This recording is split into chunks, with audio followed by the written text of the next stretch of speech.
This is Block 11, Reagan's Revolution, Section 2, Carter and Malaise, with the section the Iran Hostage Crisis. From Carter's greatest success to Carter's greatest failure. In 1979, this guy here, this is the Shah of Iran.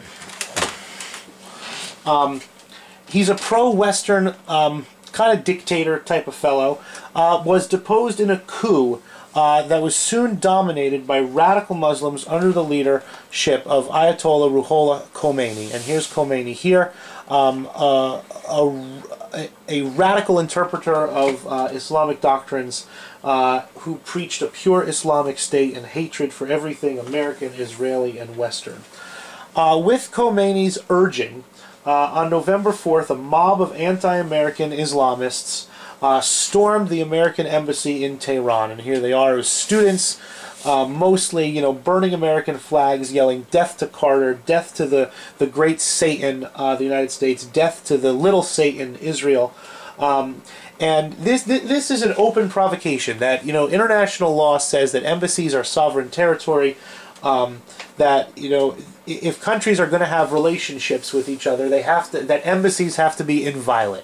That you cannot go and attack another country's embassy, even when war is declared. You know, common diplomatic courtesy allows for diplomats in the embassies to leave.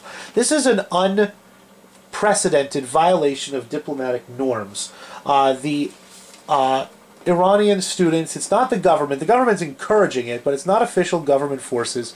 These students, these radicals, took the embassy staff and others hostage. They demanded that the United States return the Shah. The Shah had come to New York for treatment for his terminal cancer. The United States refused to turn the Shah over. They said, you know, what will America's friends in the world think if we give up, you know, anyone who comes to the United States for medical assistance? The treatment of the U.S. Embassy staff was atrocious.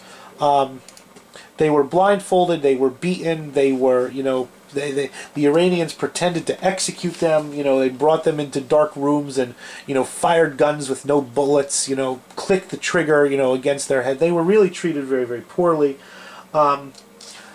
And President Carter, there was nothing he could do. There was no one really to negotiate with. This was not the Iranian government per se.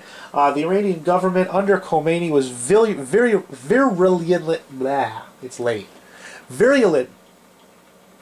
violently anti-American, and were not interested in negotiating with President Carter. And this hostage crisis drags on, and it starts to lead the news every night. Today is the 33rd day of the hostage crisis, the 76th day of the hostage crisis, the 114th day of the hostage crisis, the 193rd day of the hostage crisis, the 256th day of the hostage crisis.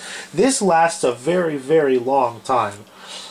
Finally, President Carter orders a rescue mission. And says that negotiations are not going to be able to get these men out. We have to take them out with military force. This rescue mission utterly failed. It didn't even get into Iran. That in the middle of the desert there was problems and snafus, and the post-Vietnam military was understaffed, underfunded, under-repaired. It killed 8 rescuers. It didn't rescue anyone. You can see kind of from the picture there was this cargo plane that was supposed to get the prisoners out. It burned to the ground. Here's a helicopter that got destroyed. Everyone had to get out on this second helicopter here. It was a colossal mess. And it just made the United States as a whole, under Carter's leadership, look every bit like the malaise that Carter had declared.